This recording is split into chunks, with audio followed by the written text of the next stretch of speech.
अस्सलामुअलैकुम नाज़रीन, उर्दू पॉइंट के स्पेशल प्रोग्राम में खुशामदीद। मैं हूं आपकी मेज़बान ज़ौफ़िशा नकवी। नाज़रीन, आज मैं मौजूद हूं कॉथम के किचन स्टूडियो में और आज के इस प्रोग्राम का इनेकाद कॉथम और उर्दू पॉइंट की कोलैबोरेशन से किया गया है। आज के इस प्रोग्राम में हम आपको बकरा ईद के लिए कुछ रेसिपीज़ बनाना सिखाएंगे, जिनको बनाते हुए आप अपनी टेबल को प्रोफेशनल अंदाज में सजा सकते हैं, जिससे यकीनन आपके खाने की तारीफ़ तो होगी ही, लेकिन आपको प्रोफेशनल अंदाज अपनाने पर एक और पजीराई भी मिलेगी। तो आइए जुड़े रहिए हमारे इस वीडियो के साथ।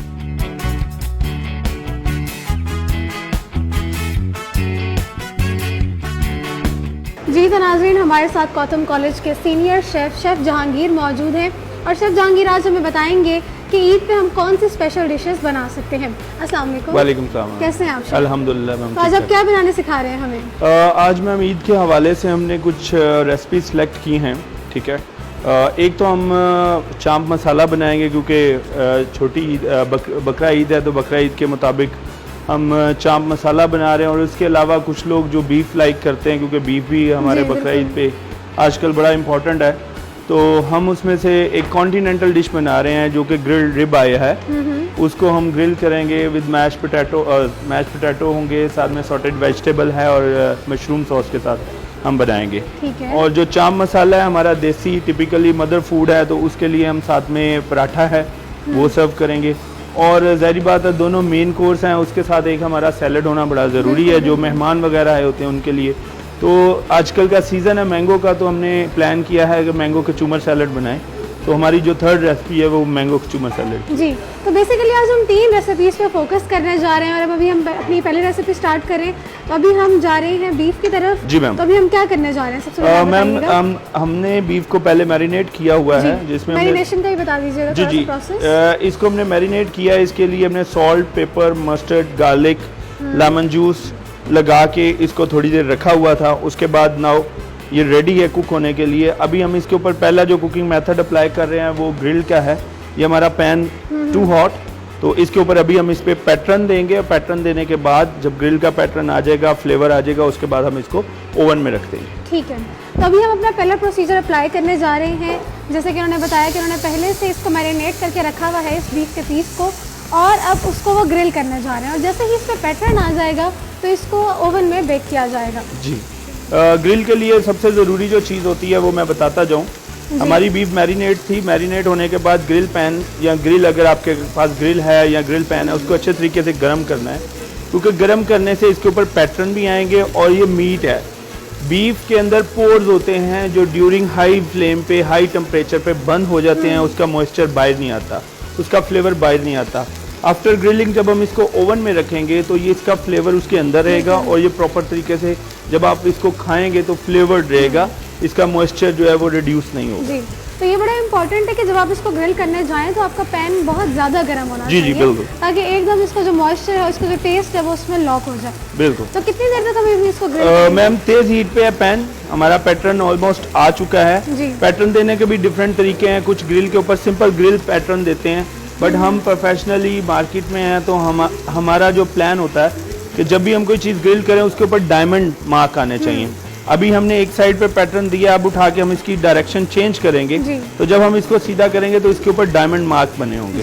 तो मैं अपने कैमरामैन से कहूँगी जरा उसको क्लोज करके दिखाएं हमारे नाज़रीन। ये देखिए मैडम, ये सिंगल आ गए, ये पैटर्न आ गए। अब हम इसकी डायरेक्शन चेंज करके रख देंगे। उसी को थोड़ा सा डायरेक्शन को चेंज किया है ताकि उस पर डायमंड पैटर्न्स आ जाएं। अभी उसको टर्न नहीं किया, सिर्फ उसी साइड की डायरेक्शन चेंज की गई है। जी मैम। और ये जो बीफ का कट है ये हमारा लोकल मार्केट का है, ये देख सकती हैं मैम, ये हमारे मार्क आगे पैटर्न इस पे आ गया है। मेरे कैमरामैन इस पे फोकस करें। ये तेज हीट पे हम इसको कलर या इसको कुक करने का बेसिक मकसद ये आप देख सकती हैं, इसका वाटर मॉइस्चर बाहर नहीं आया, वो लॉक है। अब हम इसको जब ओवन में लगाएंगे तो ये प्रॉपर तरीके से टेंडर हो जाएगा। मोस्टली लोग जो स्टेक लवर्स हैं उनको पता होता है इसकी कंडीशंस होती हैं। कुछ लोग मीडियम खाते हैं, मीडियम रेयर खाते हैं, कोई मीडियम वेल खाते हैं, कुछ लोग वेल डन खाते हैं। बट कुछ कट्स ऐसे हैं जिसको आपको मीडियम वेल ही लेना पड़ेगा, क्योंकि अगर आप उसको वेल डन करेंगे इट बिकम हार्ड, वो स्टफ हो जाएगा, वो खाने में मुश्किल होगी। ठीक है। अच्छा जी, ये हमारी दूसरी साइड पे भी एक पैटर्न आ चुका है, ये आप देख सकते हैं। हम इसको इसकी डायरेक्शन चेंज करके या हम इसको पैटर्न दे देंगे।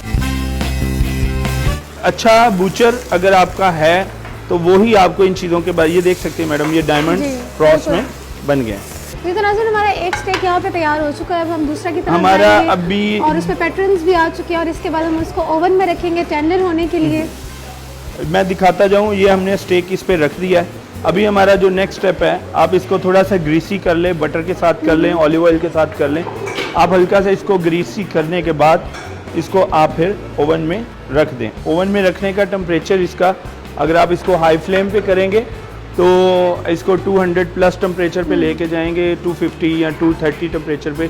तो ये अगर कंडीशन पे आप जाना चाहते हैं, आप कहते हैं जी मैं मीडियम ट्राई करना चाहती हूँ या मैं मीडियम वेल लेना चाहता हूँ, तो फिर हमारा टेम्परेचर की ऊपर नीचे करके हम इसको मैनेज करते हैं। बिल्कुल, टेम्परेचर को भी आपने मैनेज करना है अपनी पसंद से, जैसा कि इसको आपकी बनने पसंद है, जिस तरह का आप टेंडरपन उसमें चाह रहे हैं। तो हमारे शेफ आपको यहाँ पे रेसिपी बताने के साथ साथ कुछ एक्स्ट्रा टिप्स भी दे रहे हैं जिनको अपनी कुकिंग के दौरान जहन में रख सकते हैं, जिससे आपकी कुकिंग स्किल्स मजीद भी इम्प्रूव होंगे। और इसके साथ जो हमारी साइड है उसमें हमारा ये सॉटेड वेजिटेबल है जिसको हमने ब्लांच करके रख लिया है।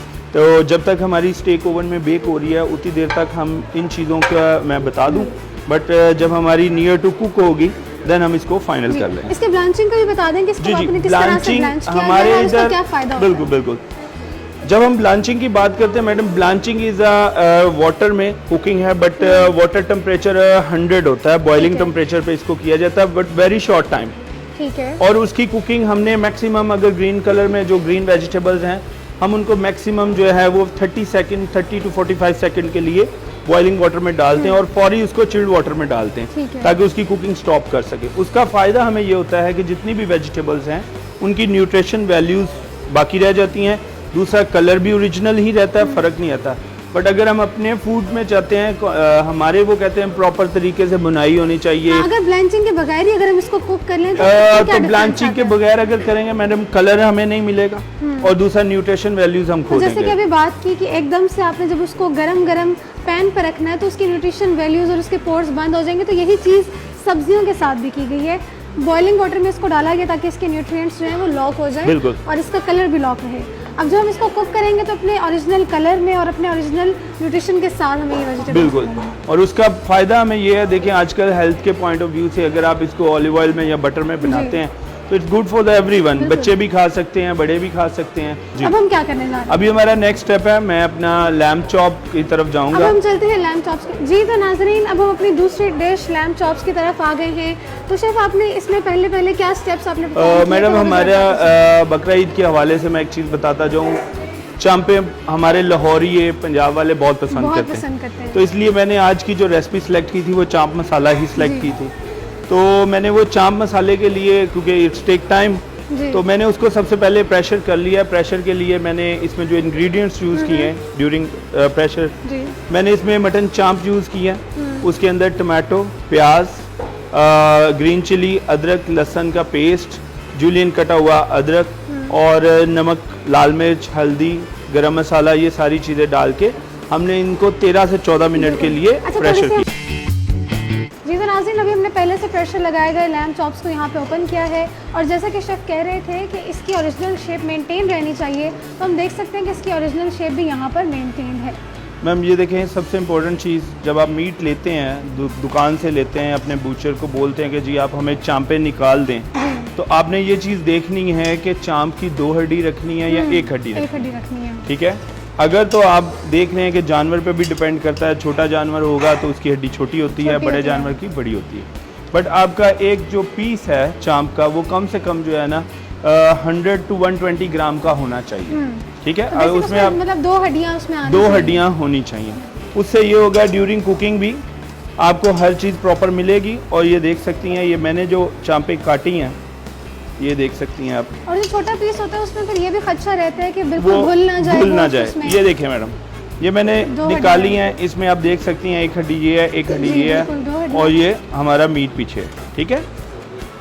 अब हम इसके साथ मजीद क्या करने जा रहे हैं? बुनाई की तरफ जाएंगे, लेकिन अभी इसमें हमने जो मीट का अपना पानी है, टमाटर का पानी है, प्याज का पानी है, उसका वेट करेंगे, वो रिड्यूस होगा, खुश्क होगा, उसके बाद फिर बुनाई का प्रोसीजर स्टार्ट होगा। ठीक है।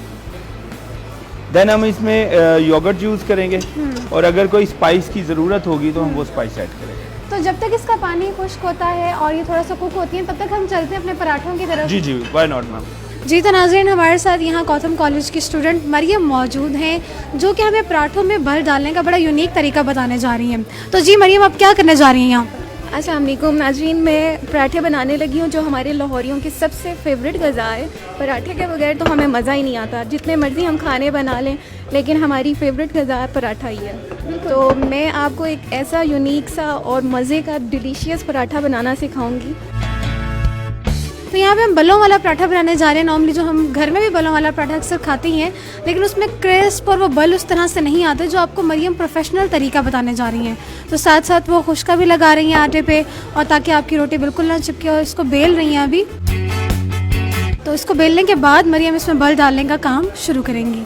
साथ साथ मरियम, आप ऑयल से भी इसकी ग्रीजिंग करिए। बिल्कुल, ऑयल से ग्रीजिंग करने का ये मकसद होगा, हमारा जो पराठा है वो बहुत क्रिस्पी और मज़े का बन जाएगा। ऑयल और खुश्का जब दोनों साथ साथ लगती जाएंगे और जब इसको आप पकाएंगे तो उसमें एक अच्छा ही क्रिस्प आता है मेरे ख्याल से, ऐसे ही है? जी बिल्कुल, ऑयल से और आटे से, खुश्क आटे से क्रिस्प बहुत मज़े का आता है, और पराठे की जो शेप है वो दिखिएगा आप कितनी अच्छी बनेगी अभी। अच्छा मरियम, बिल्कुल इसको जो नॉर्मल रिवायती तरीका होता है उस चीज़ से इसको बल नहीं डाल रही, वो एक फोल्ड इस तरह से करिए। साथ साथ एक्सप्लेन भी कर दें किस तरह से आपने फोल्ड डालना है। ये देखें, ये इसको हमने इस तरह से करना है, ठीक है। और ये हमारी शेप है। इसे हमने इस तरह शेप देने के बाद इसे हमने थोड़ा सा लंबा करना है इस तरह, और प्रेस भी करना है ताकि इसके बल साथ इसमें एडजस्ट हो जाए। जी बिल्कुल, ऐसा ही है। ये हम इसे लंबा करेंगे, लाइट से इसमें ऑयल ऐड करेंगे, थोड़ा सा आटा मिक्स करेंगे। ये देखिए, इसकी शेप लंबी हो गई है। अब इसे हम बल देना शुरू करेंगे। इसकी कितनी फ्लावर शेप में और कितनी खूबसूरत शेप आ गई है, और ये बहुत क्विक है और जल्दी बनेगा। और इससे जो आपके बल हैं और जो क्रिस्पीनेस है वो भी बहुत अच्छी आएगी पराठे की। देखिए, इसके बहुत इजी है और क्विक है। तो जी सब चलते हैं, मेरे ख्याल से हमारा जी जी, हमने जो steak है स्टेक लगाया था ओवन में, उसका टाइम हो गया निकालने का। तो मैं आपको दिखा देता हूँ। ये देखिए मैम, हमारा ये स्टेक रेडी है। ये हमने ओवन से ले लिया। तो शेफ, अभी हमने अपनी स्टेक को तो निकाल लिया, अब आप यहाँ पे क्या करने जा रहे हैं? अभी हमारा जो मैडम मैंने बोला था, जैसे ही हमारी स्टेक रेडी होगी, हमारा जो नेक्स्ट स्टेप है वो है वेजिटेबल सॉटे का। अच्छा। तो ये हमने गार्लिक ऑलिव ऑयल में डाला और इसके अंदर हमने वेजिटेबल डाल दी। ये देसी फूड तो है नहीं है, इसलिए ये देखें, इसको हमने ज़्यादा कुक भी नहीं करना, just only olive oil, garlic, और ये हम इसके ऊपर pinch of salt.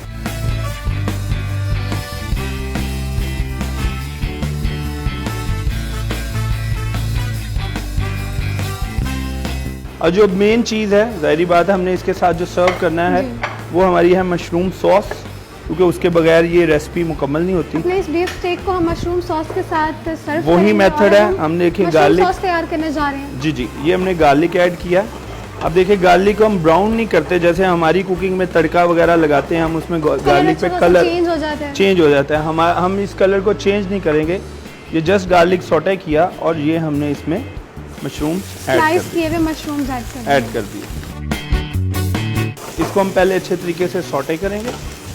Mushroom sauce जो बनानी होती है उसके लिए कॉन्टिनेंटल की एक मदर सॉस है, ब्राउन सॉस, अच्छा। वो यूज़ की जाती है। आप देख सकती हैं, हम इधर इस वक्त किचन में खड़े हैं, आपको इसका फ्लेवर आ रहा होगा, बट जब आप घर में इस चीज़ को ट्राई करेंगे, आप इस फ्रेग्रेंस को भी फील करेंगे। ये लें जी, ये हमने मशरूम सॉस इसमें ऐड कर दी। इस ब्राउन सॉस को किस तरह से आपने प्रिपेयर किया? रेडीमेड ब्राउन सॉस थी? रेडीमेड ब्राउन सॉस भी मिलती है, आप खुद भी प्रिपेयर कर सकते हैं।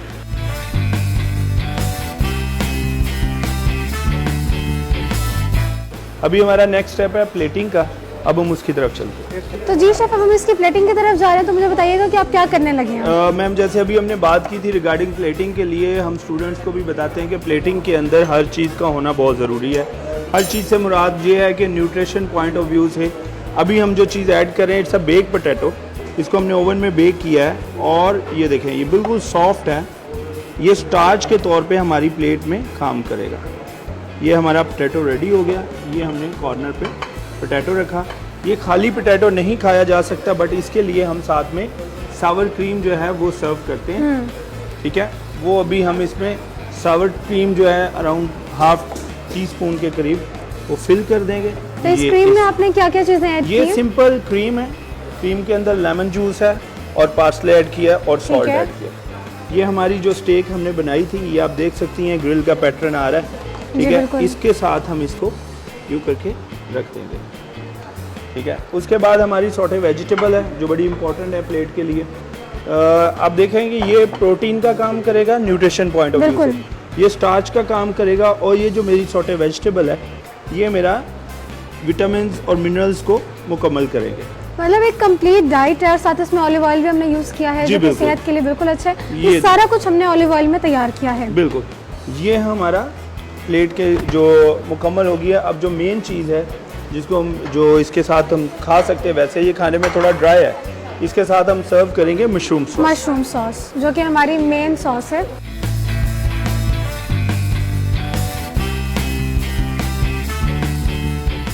जैसे कि हमने शुरू में बात की थी, हम आज जो सैलड बना रहे हैं वो कचूमर सैलड विद मैंगो है। हम साथ में सीजनल जो फ्रूट है उसको यूज़ कर रहे हैं। It's a very simple recipe. इसके अंदर हम यूज़ कर रहे हैं कैरेट है, कोकम्बर है, कैप्सिकम है, अनियन, टोमेटो है, जो बेसिक हमारे सैलेड के इंग्रेडिएंट्स होते हैं, जो अक्सर हम घरों में मेहमान आने पे रेडी करते हैं। लेकिन बस उनको मिक्स करने का तरीका मुख्तलिफ होगा। मिक्स करने का भी, और दूसरा आप एक चीज़ देख रही हैं, ये बच्चों ने कटिंग की है, आपको हर चीज़ इक्वल लग रही है। सैलड में ये चीज़ बड़ी इंपॉर्टेंट होती है क्योंकि इसकी सैलड की प्रेजेंटेशन उसकी कटिंग पे बड़ी डिपेंड करती है। अभी में अच्छा होता तो खाने का भी ज़्यादा बिल्कुल ठीक। ये देखें, अभी हम इसमें जूलियन कटा हुआ ये कोकम्बर ऐड कर रहे हैं। इस कटिंग के जो स्टाइल है उसको जूलियन कटिंग बोलते हैं। ये जूलियन कटा हुआ हमने इसमें कैरेट ऐड किया है, जूलियन कटी हुई हम इसमें कैप्सिकम ऐड कर रहे हैं। ये हमारे पास कैबेज है, कैबेज बंद गोभी जो अक्सर घरों में आती है। ये देखें, ये रेड कैबेज है, ये वाइट कैबेज है, ये आइसबर्ग है। हमने सिर्फ इसकी कटिंग करके इसके शेल्स निकाले। ये देखें कितना खूबसूरत कुदरती कप बना हुआ है। हम इन कप को यूज़ करेंगे और यूज़ करके हमारा सैलड जो है इसके अंदर डिस्प्ले करेंगे। आप देखिएगा ये ऑटोमेटिकली कलर कम्बिनेशन और ये खूबसूरत लगेगा। फिर से बात आ जाती है कि आप इसको फूड को प्रेजेंट किस तरह से करना है। इस कैबेज से सिर्फ यही एक एडिशन होती है कि आपकी जो फूड की प्रेजेंटेशन है वो और अच्छी हो जाती है, और बहुत ही सिंपल सा स्टेप है। किसी चीज़ को कोई ऐसी चीज़ नहीं है जो आपके पास अवेलेबल ना हो, बस आपने करना ही है कि इन स्टेप्स को आपने अपने जहन में रखना है। ये इजीली मार्केट में अवेलेबल है। आप किसी भी जगह जाके रेड कैबेज लेना चाहें, वाइट कैबेज के शेल बनाना चाहें, ये आप पे डिपेंड करता है। और साथ साथ आप प्लेट भी क्लीन करें ताकि वो एक अच्छा इफेक्ट जाए जब हम वो हमारी आदत है जब भी हम फूड प्रिपेयर करते हैं, हाइजीन पहले। ठीक है, जितना आप साफ सुथरा काम करेंगे उतना ही फूड खाने वाले बनाने वाले सबके लिए भी। अच्छा, मैंगो हमने इसमें ऑलरेडी ऐड कर दिया, तो ये अब इसकी हम प्रेजेंटेशन के लिए एक गार्निश है। ये इजी सी गार्निश है जो आप कोई भी घर में बना सकता है। ये देखें, इसको आपने इस तरह नाइफ की जो टिप है उसके साथ आपने इसकी कटिंग। इसको आप एंड तक कट कर रहे हैं या आप इसके नीचे से थोड़ा सा पोर्शन छोड़ रहे हैं? आप जैसे इसको प्रेस करेंगी स्किन इसको कंट्रोल कर लेगी। स्किन से आगे आपने नहीं जाना, थोड़ा सा डीप रख के आपने इसको इस स्टाइल में कट करेंगे, और कट करने के बाद जैसे डीप ना हो कि आपकी स्किन मैंगो की स्किन पे भी कट लग जाए। जैसे ही आप इसको ये देखें प्रेस कर रहे हैं नीचे से, वो आपके कट्स खुल के बाहर को आ रहे हैं। ये हमारा जो मैंगो कचूमर सैलड है उसकी गार्निश मुकम्मल हो गई। ठीक है, तो जी यहाँ पे हमारी जो तीसरी डिश थी वो भी हमारी हो चुकी है। ये जो हमारी ड्रेसिंग है इसको हम ज़्यादा और खूबसूरत करने के लिए थोड़ा सी ड्रिपिंग साइडों पे यूँ करके डालेंगे, और साथ में जो फाइनल टच है उसके लिए हम एक मिंट लीव लेंगे अच्छा सा, जो इसको फाइनल पे ऊपर। अच्छा, मिंट लीव्स हम अक्सर ही सैलेड्स पे देखते हैं कि एक मिंट लीव को गार्निश किया हुआ होता है। जी मैम। तो उसकी मेन वजह क्या होती है? मिंट लीव ही हमेशा हम क्यों लेते हैं? मिंट लीव हमारे इधर बेसिकली माइक्रो लीव्स अवेलेबल नहीं है मार्केट्स में। इसके लिए काफ़ी लंबी स्टोरी है, आपको खुद से वो पौधे लगाने पड़ेंगे, उन पौधों में से फिर छोटे छोटे पत्ते निकाल के उसको इकट्ठा करना पड़ेगा। अच्छा, एक बात और भी जो मेरे भी जहन में आई, जो हमारे यहाँ मिंट है उसको फ्रेशनेस के साथ बड़ा रिलेट किया जाता है। तो एक फ्रेशनेस का इफेक्ट भी इससे आ जाएगा। हमारी जो तीसरी डिश थी मैंगो कचूमर सलाद, वो भी यहाँ तैयार हो चुका है। इसकी सारी प्रिपरेशन के स्टेप्स आपने देखे, इसकी गार्निशिंग आपको बताई कि किस तरह से करनी है, मैंगोस और मिंट लीव्स थे। साथ साथ शेफ़ ने आपको बहुत सारी छोट टिप्स भी दी जिनको आपने यूज़ करना है अपने खाना बनाते हुए, स्पेशली जब आप सैलेड बनाते हैं तो इसकी प्रेजेंटेशन भी बड़ी इंपॉर्टेंट होती है। यहाँ जो सबसे अच्छी चीज़ मुझे लगी वो कैबेज लीव को हमने जिस तरह से यूज़ किया, मुझे पहले बिल्कुल अंदाज़ा नहीं था कि कैबेज लीव को हम इस तरह से सर्विंग के लिए भी यूज़ कर सकते हैं। तो मेरे कैमरा मैन इस पर मज़ीद फोकस करेंगे। हमारी आज की तीसरी डिश तैयार होगी जो कि दूसरी प्रिपरेशन। तो जो हमारी आज की सेकंड डिश थी लैम्ब चॉप्स, अब हम दोबारा उसकी तरफ आ गए हैं। इसका पानी आप देख सकते हैं कि खुश्क हो गया है और अब शेफ़ इसकी भुनाई करने जा रहे हैं। तो जी शेफ़, आप इसकी भुनाई मेरे ख्याल से दही से करने जा रहे हैं। तो यहाँ मैं आपसे ये सवाल पूछना चाहूँगी कि हम सभी जानते हैं कि जब सालन की भुनाई की जाती है वो दही या फिर लस्सी से की जाती है, लेकिन इन दोनों से ही क्यों की जाती है? क्या फ़ायदा होता है इन दोनों से भुनाई करने का? अच्छा, अभी बात हम कर रहे थे कि अनियन, टमाटो, ये चीज़ों के डिफरेंट फ्लेवर हैं। अगर हम कढ़ाई की बात करते हैं, कढ़ाई में टमाटर जो हैं वो ज़्यादा डाले जाते हैं एज पर अनियन। जी बिल्कुल, ठीक है, उसका फ्लेवर थोड़ा खट्टा होता है। कोरमे में टमाटर की क्वांटिटी कुछ लोग डालते नहीं, ओरिजिनल रेसिपी में कोरमे में टमाटर नहीं है, दही यूज़ किया जाता है। ठीक है, हम जो ये अभी दही डाल रहे हैं भुनाई के लिए, एक तो हमने अभी आपके सामने मैंने सीजनिंग की, मैंने टेस्ट चेक किया, जो चीज़ें कम थी वो ऐड की, और दूसरा ड्यूरिंग कुकिंग जब हम योगर्ट यूज़ करते हैं, योगर्ट अपना पानी छोड़ता है, वो और फ्लेवर्ड करता है। अच्छा। और टेंडर होने में मजीद हेल्प करता है। एक तो टेंडर होने में हेल्प करता है, दूसरा अपना फ्लेवर भी छोड़ता है, और तीसरी ये कि अपना फ्लेवर में ट्रांजिशन नहीं लेके आता, जैसे कि टमाटो या फिर प्याज या अनियन लेकर आते हैं। और दूसरा ये है कि जो आपकी ग्रेवी बनेगी, जो आप जिसके साथ आप निवाला लेके खाते हो, वो थोड़ी सी ये दानेदार बना देता है, जो कि बड़ी अच्छी चीज़, वो फ्लेवर्ड लगती है। अदरवाइज इन चीज़ों को वो बैलेंस कर देता है। तो अब हम इसकी भुनाई करने जा रहे हैं दही के जरिए। जी जी, अभी हम इसमें अराउंड हाफ कप के करीब योगर्ट है वो हम इसमें ऐड कर चुके हैं। ठीक है, अब इसकी हम मज़ीद भुनाई करेंगे। तो जी अब हम अपने पराठों की तरफ बढ़ रहे हैं, जो कि हम अपने सालन के साथ, यानी चांपों का जो सालन है उसके साथ सर्व करने जा रहे हैं। बड़ी टेक्निक से इसको वो गोल कर रही हैं ताकि उसकी शेप मेंटेन रहे। बिल्कुल, इसमें ज़्यादा चीज़ें हमारे नॉर्मल घरों में भी मदर्स फैमिलीज में बनाते हैं पराठा, तो वो जल्दी से बेलन या वो ड्राई जो आटा होता है खुश्का जिसको बोलते हैं वो यूज़ करते हैं। फौरन ही हम देखते हैं फौरन डिप उसमें करते हैं, उसके बाद उसे प्रेस करते हैं। ऐसा नहीं करें, अगर आप ऐसा करेंगे बेलन लगेगा तो इसके बल आपस में जुड़ जाएंगे। आप कोशिश करें मैक्सिमम जो है हाथ से करें, ज़्यादा हाथ से टैपिंग करें ताकि उसके बल, उससे बल जो है वो कटिए। आप देखें ना, वो हाथ से करिए, वो बल उधर ही खुल रहे हैं, बिल्कुल विजिबल है। जब ये हीट पे जाएगा तो वो और मजीद फोकस हो जाएगा।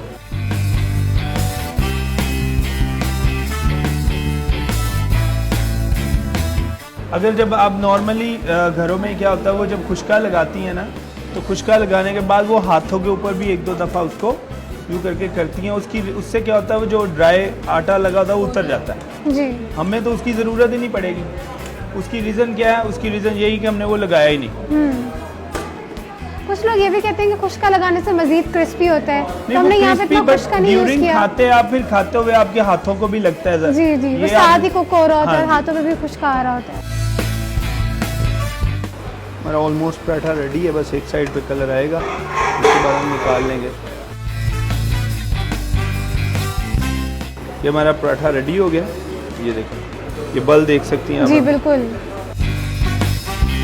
जैसा कि हमने शुरू में बात की थी चांपों की, आप देख सकती हैं ये मेरी चांपें रेडी हैं जी। इसकी 2 बोन्स भी हैं और मीट जितना मैंने रखा वो उतना उसके ऊपर मिल रहा है। शेप भी बिल्कुल बरकरार है। अब ये देखें, हम इसको इजीली ये प्लेट के ऊपर, हमें वो उसको टेक लगाने की, एजेस रखने की कोई ज़रूरत नहीं पड़ रही। हमने उसकी कटिंग ही ऐसे की है जिसकी वजह से वो इक्वल लगे। हमने पोर्शन का हिसाब रखना है। वैसे हमारे पाकिस्तान में तो पोर्शन वाला कॉन्सेप्ट नहीं है, हमारे तो कहते हैं जितना आ जाए उतना कम है, लेकिन फिर भी हम एज अ प्रोफेशनल इन चीज़ों को देखते हैं कि पोर्शन का ध्यान रखा जाए एग्जैक्ट। ठीक है, ये आप देख सकती हैं मैडम।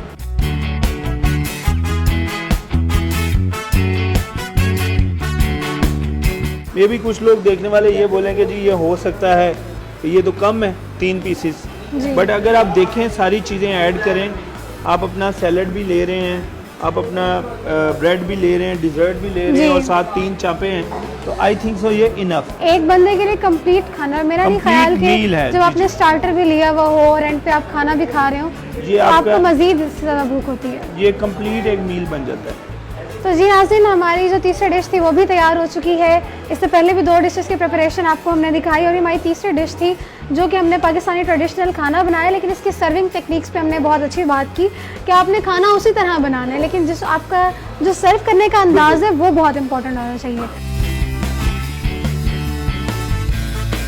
जी तो नाज़रीन, आज का ये प्रोग्राम उर्दू पॉइंट और कॉथम कॉलेज के इश्तराक से मुनाकिद किया गया था और आज के इस प्रोग्राम में हमने आपको बकरा ईद के दिन बनाने वाली स्पेशल रेसिपी सिखाई।